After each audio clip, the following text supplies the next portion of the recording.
an expert on sustainability, and he has a sustainable fashion wingman podcast. So you haven't heard that, tune into that and have a listen, because it's very, very informative.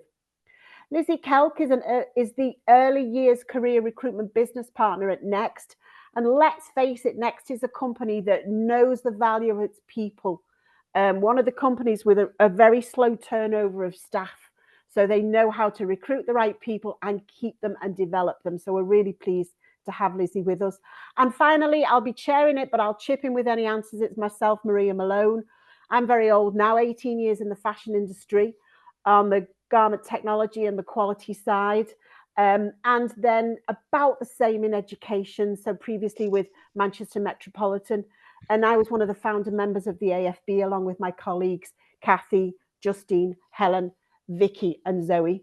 And I spend most of my time now writing short courses, short fashion business courses, going on TV and radio and commenting on the fashion industry and mentoring people to progress in their career. So I'm getting great pleasure from that.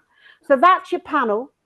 While you're eating your butty and you're drinking your brew, let's all start to talk about what makes students employable. I'm going to start off with a question for the panel.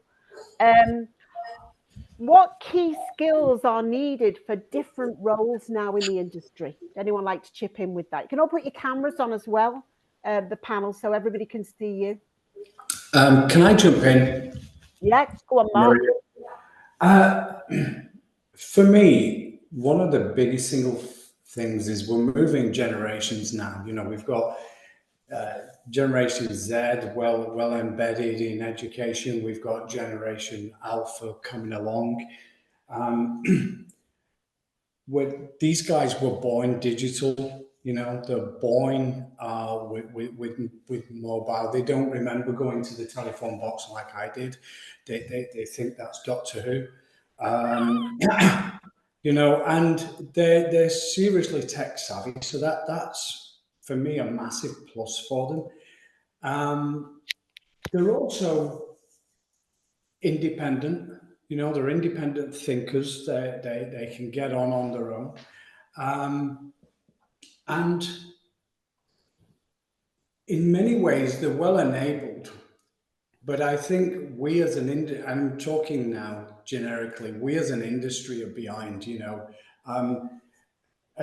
I'm just on Tuesday, I was at the board at Manchester University, MMU, and the big concern from that board meeting was about how the students coming through are going to be, able to go into jobs.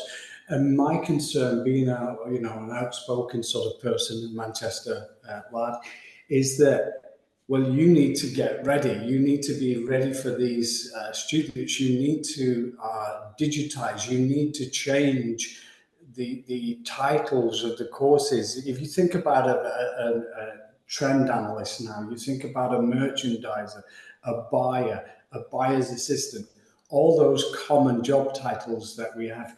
Well, as we move into a world of data-driven, you expect that the new cohorts that are coming in need to be data savvy.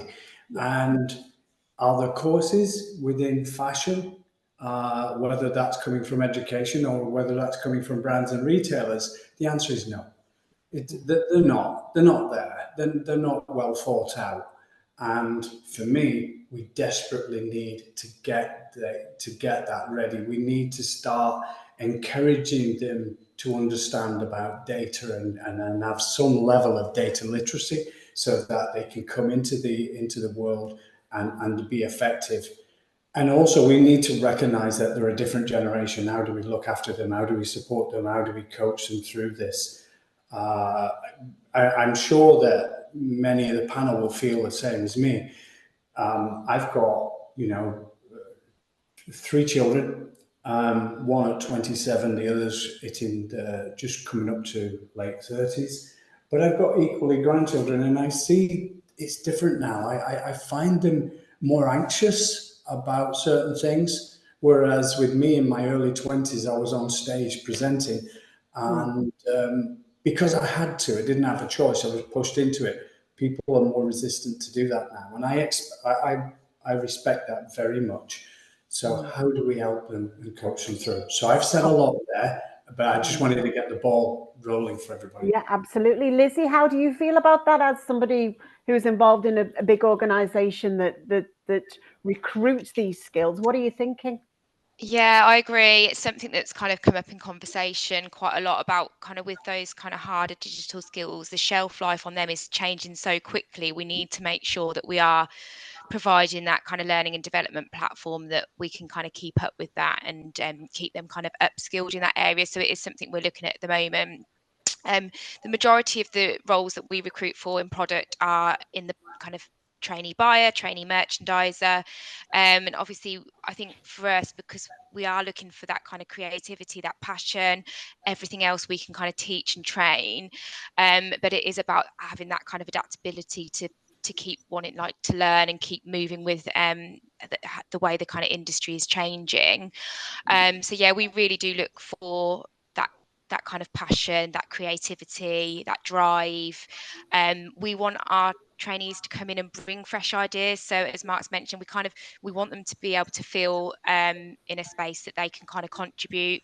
We involve them in meetings from quite early on, where we want them to kind of input and they can make an impact in the business. So we are really looking for people that are kind of comfortable to do that, but again, we need to provide them the space that they can do that and feel that they can thrive. So yeah, I think skills in general are kind of changing just so quickly, but we do provide a really great kind of training scheme that will help them to kind of move through that at a pace that is right for the individual as well. And I think part of the problem is that the academic system is a massive machine.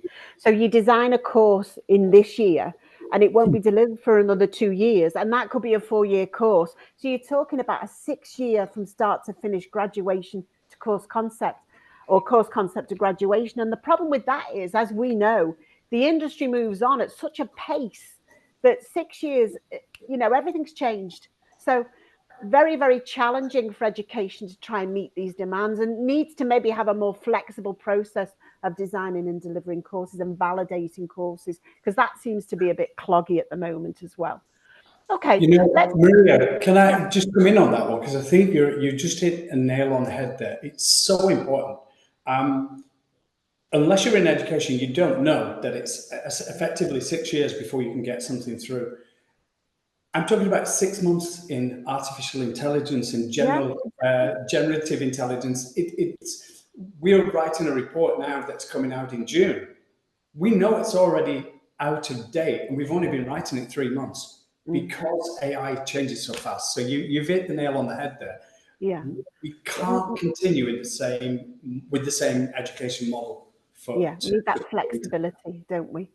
Let's now think about the candidates. Let's think about, and please, if you've got any questions that you want to put to the panel, please do so in the chat. I've just had a look to see if there was anything in the chat, but I will pick up your questions, or you can put your hand up and ask a question directly.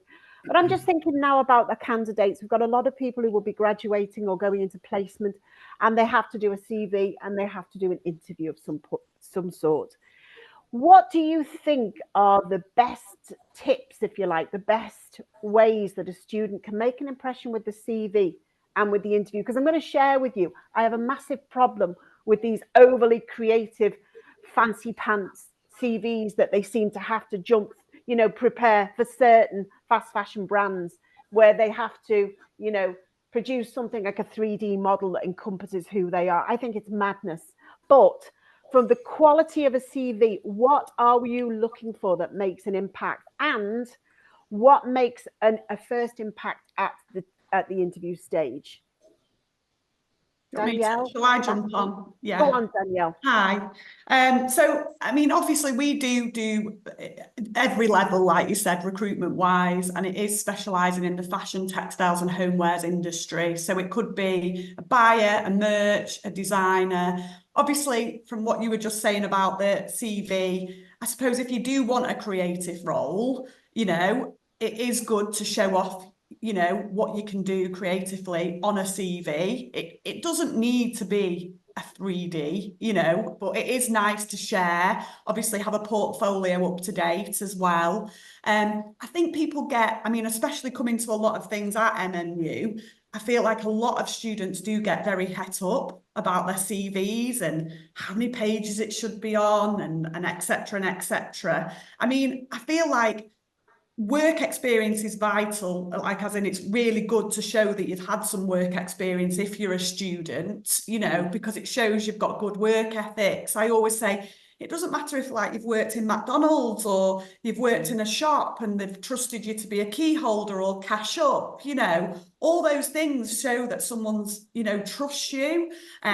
So I feel like obviously education on there, any work experience. I think people think sometimes, well, I've only worked in a cafe. Why does someone need to know that if I'm going to be, I want to get into merchandising or buying? But I think it just shows that, you know, you're used to like dealing with people, etc. But I do think that, you know, you can just have a Word CV with what's on there, and those people do still get jobs. I place those people in jobs all the time.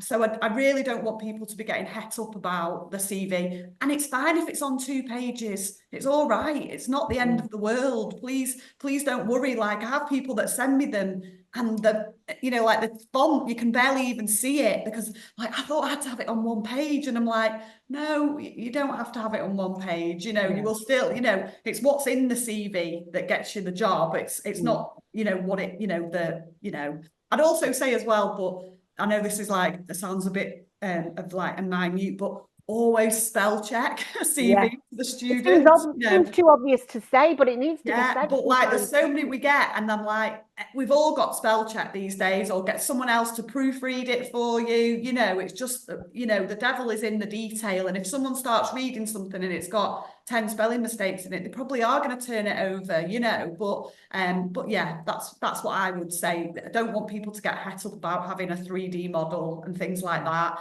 You've got a portfolio if you are creative, so take that, attach that with it, you know, and that's what I would say.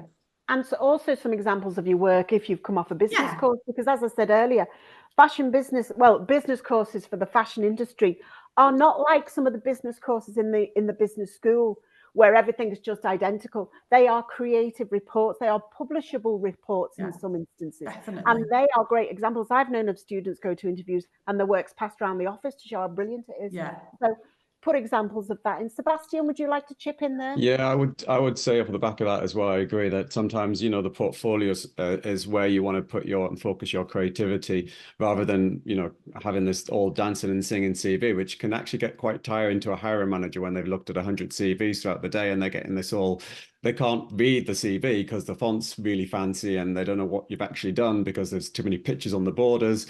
And I see that all the time, and I don't want to look at it. I'm like, well, I'm looking at a piece of art, but I'm not looking at what I need to know, you know, the information. So try and keep it as clear and concise. And with regards to experience, I know that, you know, people think they've got to put every little bit of experience in, but sometimes it just isn't always relevant. If it was, you know, a job in McDonald's or something, and it has a very key point or a key responsibility that is relevant, then great. But I always say to students, you know, your experience isn't just jobs. And I think they often get this panic state of going, but I haven't done any work experience. I haven't had loads of jobs. What do I put on my CV? And it's like, well, you did this this project, you went to this exhibition, you did a conference, for example. That's all experience too. And that's actually quite relevant. And one of the great things about being a student is, unlike when you work in a job, all you tend to do is that job. When you're a student, you've got so much opportunity to go out and do so much more that's relevant to what you're looking to actually do, you know, your course, for example. And that's all relevant too. And that should be on your CV. I think as a student, you're not going to have 2-3 pages of job experiences.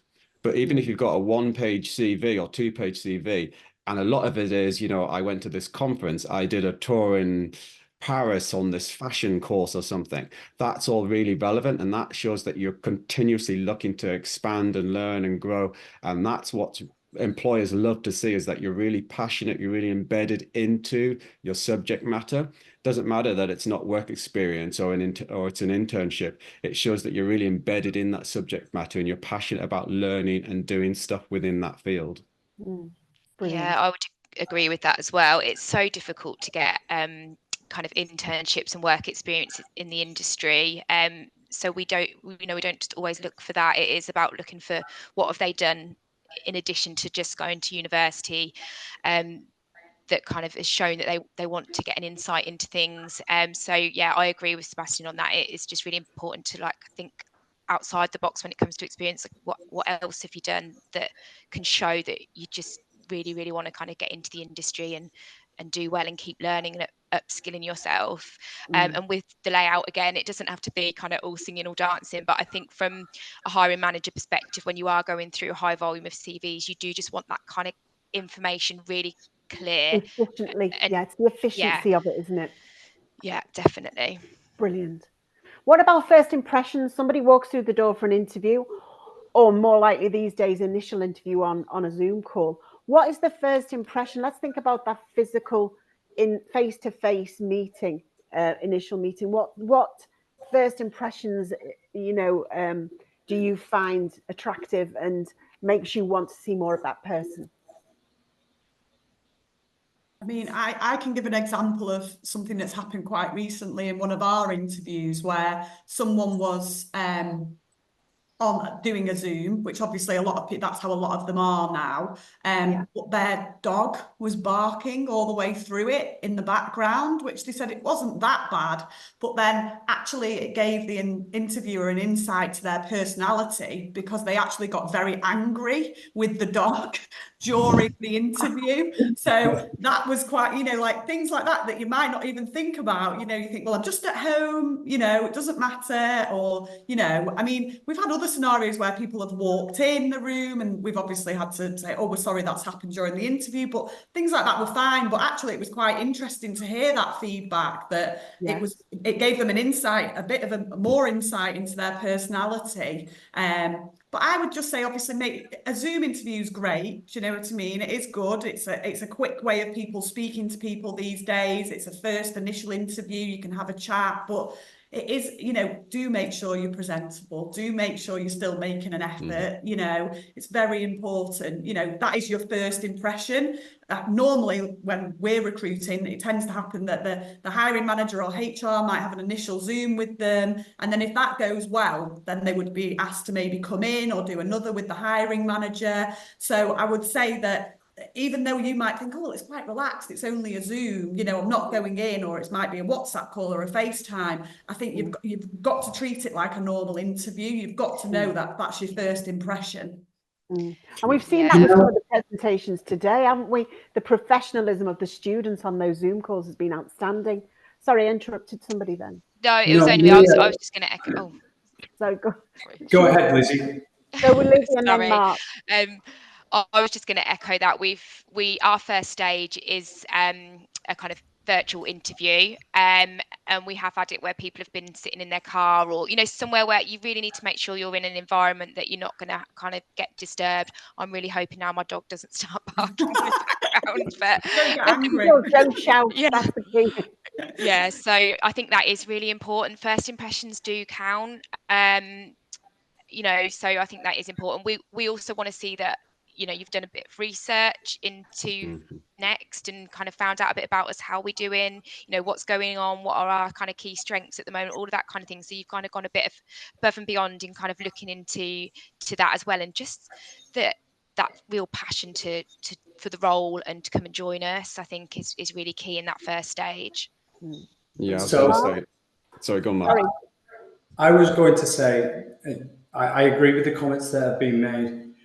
I think, coming from an old school, if you like, where it was in those days, shirt, tie and everything, and now we're in a more relaxed, I think you're not got to get over relaxed in the sense that think about how you present yourself, whether you're on Zoom or think about the quality of the equipment that you're using.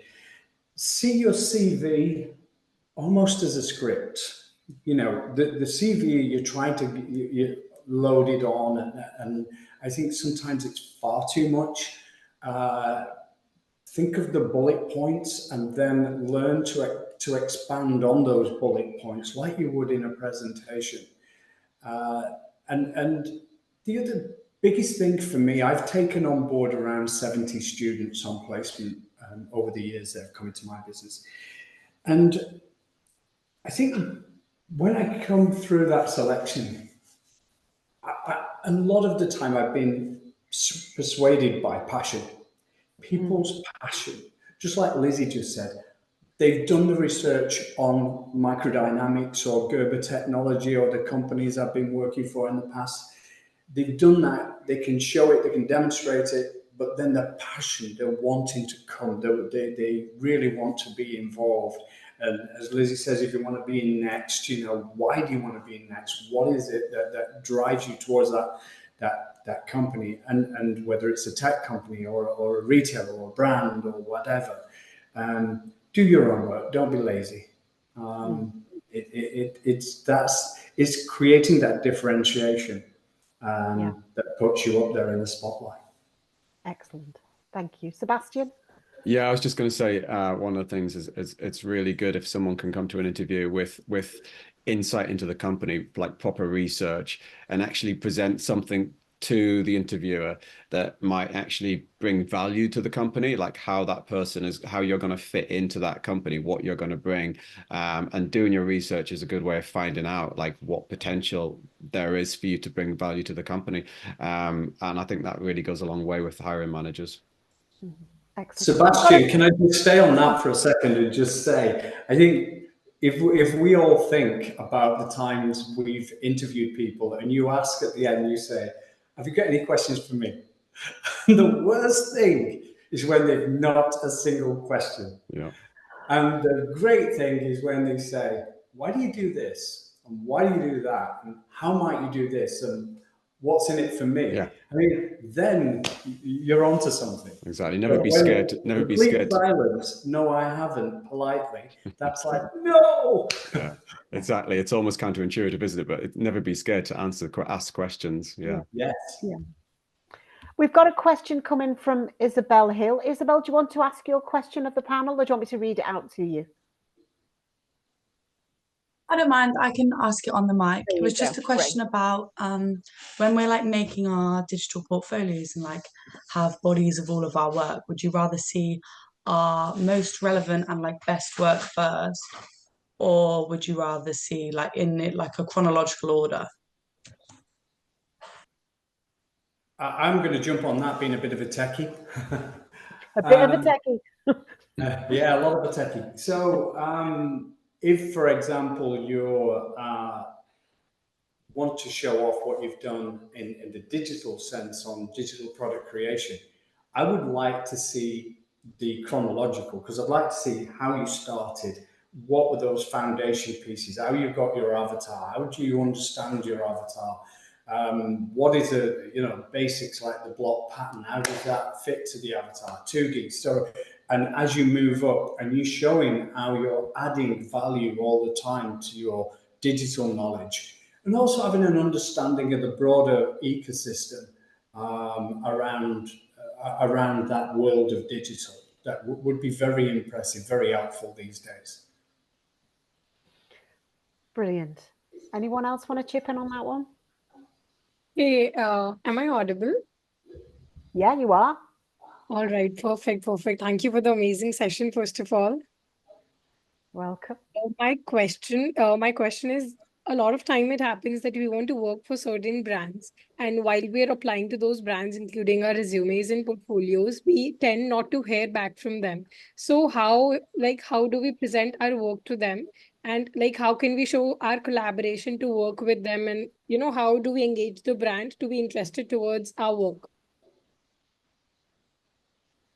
Okay, so how can you get the brand to engage with your work? What resonates with them when they're looking? Very difficult question, because it depends on the brand and it depends on the student, it depends on the work.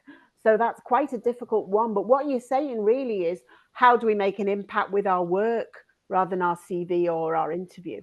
Yeah, is that right? In totality with everything, because before interview, it's the work that they're going to engage with before the interview. So how do we make an impact over there? Okay. Anybody want to chip in on that?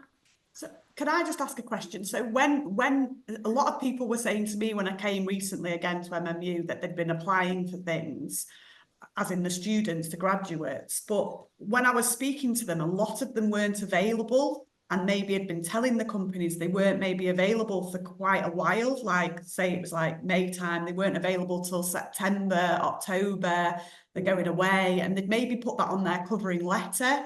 So I think a lot of companies, when they're advertising roles, obviously Lizzie, it might be slightly different because obviously I work in recruitment, you're obviously doing it internally. But most of our jobs, say, for instance, we're advertising, companies are looking to fill them. Most graduates or junior level people are on, say, a month's notice. So they could start within a month. But then when we're sending graduates that maybe can't start for 3 or 4 months, they might look at that wave next time. So I don't know when you're looking to start work or when you're available from, but sometimes that can affect your application as well. I don't know how you think about that as well, Lizzie. Like if you've got someone that's available from May, or if you've got someone that's put a covering letter that they can't start, they're going away for the whole summer, you're going to fill those roles with the people that are available and then look at the next wave. So yeah, it is a bit different. Yeah, with us, because we do recruit on like a rolling basis all year round for our trainee roles. So it's not like we're recruiting for a specific kind of cohort start date and then we would just look at people that can start then. So we do just like kind of put them through as and when they apply. We would probably prioritize ones if we've got a live vacancy that can start more immediately, but we do kind of just progress them through. It is difficult. We get such a high volume of applications. So I think the kind of points that we've made earlier about how do you kind of make that initial CV and cover letter stand out is really important. I think the cover letter is actually a really good opportunity outside of your CV to demonstrate you a bit more and kind of your thoughts and feelings and what your motivations are. So I would say definitely kind of make the most of that.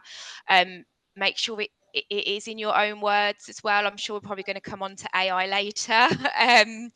But yeah, I know it is difficult. But what I would say, again, if you really want to engage with a specific brand, is LinkedIn's such a great platform to connect with people as well. We often have people connecting with us as the early careers recruitment team or other kind of people that are in roles that are what you're aspiring to get into. Reach out to them, ask them, how did you get into role? Can you give me any tips? People are always willing to kind of help, but it is competitive, and I appreciate it can feel really kind of demotivating when you're applying for lots of things and kind of not getting anywhere. So I would say if you really want to stand out, kind of reach out and build those networks on LinkedIn. It's such a great platform to be able to do that. Excellent. Okay, we've got another question in the chat there from Tamana. Do you want to ask this yourself or do you want me to read it for you? Hi, you can read it yourself, yeah. Yeah, okay. So you're asking, once you've graduated, it's a bit of a chicken and egg this, isn't it? Because even a lot of graduate jobs often say experience. So how do you get that experience as an internship after graduation? We all know that there are sandwich courses where there's an opportunity to get an internship in between study, usually in your third year of a 4-year degree. But where do you go to get that experience once you've finished your degree? Are there any, hints and tips on that? I would maybe say what a good tip would be is if you do, obviously you've graduated and you do want to get some experience, think about where you're based, businesses that are maybe local to you. Obviously, you know what industry you want to go into, what types of businesses. LinkedIn is amazing now. If you want to try and link in with people that maybe own the businesses, HR people, see if there's anything available. It is difficult. I'm not going to say it's easy, but I think, putting yourself out there, and seeing what types of business are local to you that maybe you could say, I could come in, I could do this, but also once you've graduated, don't be afraid if you haven't got an intern or experience. those graduate jobs, not everyone's got a placement, not everyone's had any work experience. So do be applying for the graduate jobs as well. Not everyone needs to have a placement to just apply for the grad jobs once you've completed your degree. About transferable skills, isn't it, as well? Of course it is. Yeah, we don't look for previous experience for our trainee roles. The whole point is, I mean, we would look for someone standing out with some kind of, you know, being able to demonstrate their passion and their transferable skills, but you don't have, like I said earlier, it's so hard to get work experience in the industry, and we want to make sure that that's kind of not then excluding people that haven't been able to do that. So that's not something we would look for our trainee roles. It is very much about having that passion. We do offer kind of mini internships, but they tend to be while people are still studying rather than kind of once you've finished. So yeah, I would say if you're looking kind of post graduating, then you're probably looking at just applying for trainee roles and just really trying to demonstrate that you've got those kind of transferable skills. So over the years, I've taken these 70 plus students. They've always been paid. And it's like Maria said earlier, it's that year before they finish their final year and then go into industry. But in between them, I've taken lots more who've asked for, you know, short several week placement to understand something, maybe something in particular. It might be pattern, it might be CAD systems or pattern grading or business, whatever, in the marketing department. And that's worked. And in fact, a little story to share with you. One of those such students came to me a long, long time ago and asked for that help. I gave that person the help. On Tuesday, I was with him, and he's now one of the senior directors of Puma, and we're both sitting on the board together. And he remembers when he asked for that little favor. So go out and ask people. When you ask for help, people tend to, you know, be responsive to that. So go ask for help. Go on social media. You've nothing to lose. You've got so much to gain. I always say the worst someone can say to you is no. And exactly. that's fine, you know, so put yourself out there, just ask the question, you know, as long as you're polite about it, and, you know, there's no harm in asking, you know. Yep, exactly. I've got a really interesting question to ask, because we need to be commercial. People go and do degrees and they want to get a job at the end of it. They want to make a career. So it's a two-sided question. It's about the roles that are out there that are in abundance and a ten a penny, and the roles that you can't fill, that they don't see. It goes back to Mark's point about the flexibility of education. So do you have any roles that you know of that are really, really difficult to fill? And so maybe our students should be thinking about, you know, directing themselves in that direction, or that are 10 a penny and you've got an abundance of applicants for. So the two things there. I'm happy to jump in, start it off. So as I mentioned earlier, the volume of our roles would be in the buyer or the merchandising kind of trainee space. We do have some designer and tech roles as well, but not as many. So they are a lot more kind of competitive. The buying role, we do tend to get quite a lot of applications. We do see that a lot of students coming from fashion buying and merchandising courses tend to want to go down the buying route. Whereas merchandising for us is one that we're trying to kind of promote a bit more about kind of what it's actually all about. It does require that more kind of analytical side and the numerical aspects, but our merchandisers very much sit alongside the buyers, the designers, and work with them and do have a creative input. So I'd say that one for us is the one where we do have to work a little bit harder to attract people. I think sometimes people don't know fully what the role entails. And again, people that maybe aren't from fashion courses, that are from more business related courses, that have got that commercial mindset on how something's going to be profitable and what we can move forward into the range that will be a bestseller. They have that kind of knowledge. So that would be one for us, I think, that we would do more to kind of attract people to.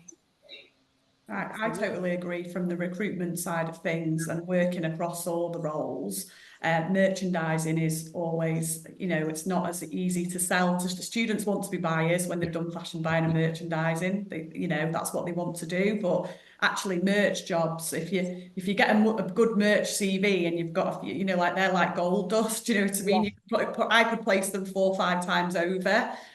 So yeah, definitely. And I'd say there's different jobs out there that people don't always think about as well. You know, like maybe they wouldn't know, but like working for a supplier, you could be an import merchandiser, an account manager. And a lot of what those people do is similar to, say, especially with like the account management, it's similar to like a mirror image of buying, like they're meeting with buyers, they're developing ranges, you know, things like that. So it's not all, you know, like I think people think, oh, well, buying's the only way to go, but you can gain, you know, transferable experience from going into different roles and working on the supply side. And many suppliers now have own brands as well, you know, internally. So that's another way. I think people sometimes get tunnel vision. I just want to work within a retail head office environment, but there's loads of ways you can go. You know, I used to work in a branded environment when I used to be in the industry. I worked at the Pentland Group, and that gave me, you know, amazing experience. You know, I was classed as a merch, but I was still involved with like working with the designers, the technical team, you know, and it was brilliant. You know, it gave me, you know, a really good broad, you know, outlook on the whole of the industry. So I think, you know, have a look what's out there, read job specs. You know, when you see a job and it's a graduate job, look at them all, like see if you have got the transferable skills that go into it. Are you analytical? Do you like developing range? You know, like have a look at them. There might be things that you're missing because you're just looking for the word buying or, you know, or product development or whatever. So I'd say really look at the job specs, because a lot of them, you know, they are willing to look at people with, you know, different experience, you know. And what about these new sustainable roles, sustainability roles, Sebastian? It's really interesting to me toward the end of working at MMU, increasingly students were coming to me, and I think you've met a few of them now, and saying, I want to go into sustainability. Now, if you'd have told me that way back in 19 Fish and Chips when I started, I'd have thought, what? Roles in that? But this is becoming quite a common and a really needed role. So are the jobs out there for them? Absolutely. Absolutely. There's estimated when, you know, with fashion moving towards more sustainable materials and sustainable kind of processes, there's an estimated, I think it's around 18 million new jobs to be created across the industry, with regards to all different areas. So I know sustainability has been around for a while, but a lot of it has been looked upon in the terms of kind of one thing. It's like, oh, it's sustainability, that's it. Now companies are coming a bit more aware of actually that's not really how it works, and there's so many different areas to it, not just within one kind of business model, which is kind of the linear model that we've always had of, you know, design, buy, sell, a repeat kind of thing, rinse and repeat, but also, you know, companies that are not necessarily just product based, but maybe they're a repair service, maybe they're an upcycling company, maybe they're a recycling company, maybe they're a loans company and rentals, things like Depop and Vinted and things like that. So within those brands, those kind of business models, there's a whole plethora of new kind of job roles that are happening as well, whether you're a vintage authenticator, whether you are someone who handles private accounts of sellers to resale companies. And within sustainability, like I was saying, it's not just, you know, here's a sustainability manager, they'll cover everything.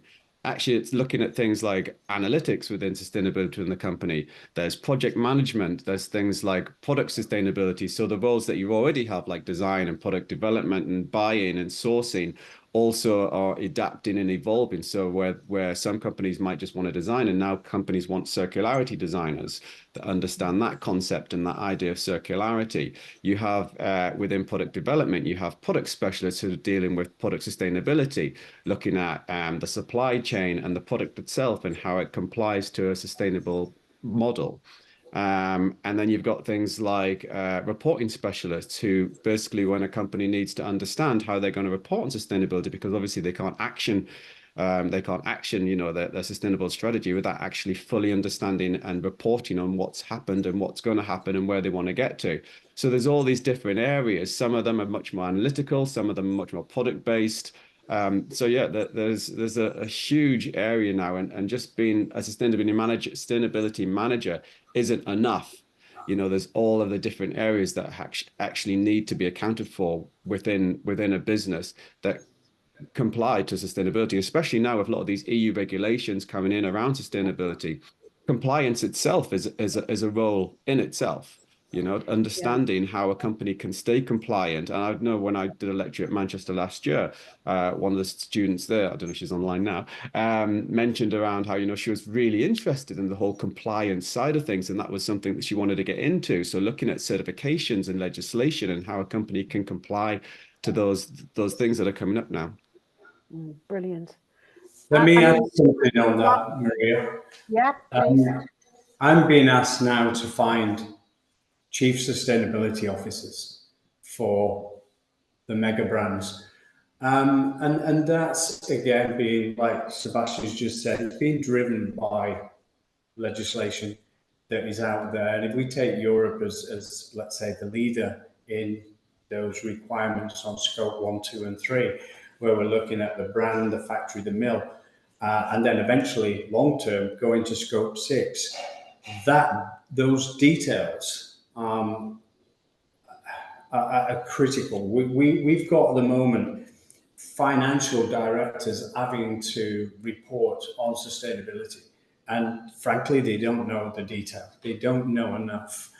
And in this case, unlike the devil's in the detail, this is the angel is in the detail, in the sense that typically we have a design, we have a bill of materials, we have then source the products and so on.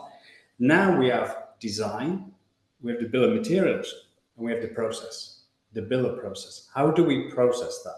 What's in that garment, so that we can then say, science-based, that this is X CO2. And that's creating a completely new set of roles. And I keep hearing those words, analytics in merchandising, analytics in sustainability, analytics in design, trend and so on. Data, right across. So for the students listening, please, you must get some understanding. I don't expect you to become a data scientist or a data engineer or analyst. No, you're a designer, you're a merchandiser, buyer, you're one of those traditional roles. But whether you like it or not, and whether the brands on board this call like it or not, we are going through dramatic change where, do you think we're going to allow people, merchandisers like the old days, to do all the numbers with a calculator? Not when it can be done in a millisecond by AI. So if that's happening, that's changing. We can take a sketch, by the way, now, just for everybody's info. We can take a sketch with a prompt, a text prompt, and create a 4K photographic image in 15 seconds. Whether you like it or not, the world is changing, and that will become norm in 1 to 2, 3 years down the road. So all these things mean that you need to have some level of understanding. And if you have that level of understanding, you've got the opportunity to go far. Brilliant, thanks. We've got one final question I think we can squeeze in. And this really reminds me of me as a graduate, because one of the things I wanted to do was travel. So I really wanted, and Mark, you and I have traveled together, had some cracking trips together, haven't we? But that was I was from a very working class family. My holidays were in the Lake District. I wanted to fly around the world. And that was one of the attractions of the fashion industry. Now that's obviously changed. Since COVID, we've learned that we can be all around the world and all on the same screen at one time as we are today. However, what do you think? This is a question from Darcy. So thanks for asking it, Darcy, because you've taken me right back. What do you think of the roles now that will require actual travel rather than just virtual meetings for those of us who would like to see the world as we work? From our point of view, the buying, definitely, account management that I mentioned before, and I think in some businesses still design and technical, you know, they would all include overseas travel. I would definitely think, you know, maybe level wise, it depends on the level as well, you know, like it might not be as frequently, you know, it has maybe stopped, but especially with design, you're doing your trends, so you know, you're going on your comp shopping, buyers the same, you know, and then obviously, you know, buyers are going to the factories, and account managers are going to the factories, junior account managers, you know, so technical, you know, they need to know what's going on in the factory as well, you know. Sustainability roles as well, the sustainability roles that Sebastian's talking about. Yeah, definitely. So I think, I mean, obviously it depends on each business, but as a rule of thumb, those roles would require people to travel, especially as you progressed in your career. Yeah, definitely. Absolutely. All of our roles have some element of travel. The buyers and designers probably more so, but that's not to say merchandisers, they go out and visit factories as well.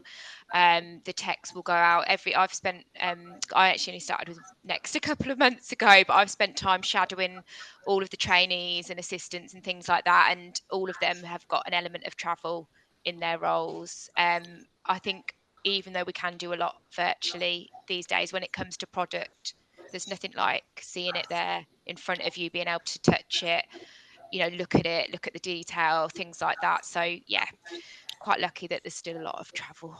Yeah, and like Maria said as well, a lot of the sustainability roles and supply chain management roles, like tech as well, they're always going to need to go and see the factory firsthand, you know, make sure that things are actually being done, that's been said that is being done, and obviously environmental roles as well. That's looking at the impact of the supply chain.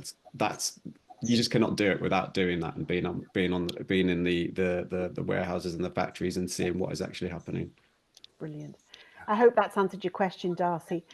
Thank you very much to this panel. We're just 1 minute over time. We're keeping great time today. I'm very impressed with everybody. Thank you so much for that wonderful knowledge that you've shared. I hope everybody understands now a little bit more about how to make an impact, how to write a good CV, the roles that are out there, and are now better prepared for their graduate positions. Mark, you're going to join us for the Future of Fashion panel later on, but I want to thank everybody who's taken part and been so open and candid about your work. Check out Sebastian's podcast. It's really interesting. I think you've just interviewed one of my alumni, Joseph, because he was putting that all over social. Yeah. I remember him coming to me and saying, Maria, how would I get a job in sustainability? I remember that the day he said that, and now look at him. So please look at that. Check out Sebastian's website for sustainability roles and other roles. DW Recruitment, excellent. And of course, if you're interested in Next,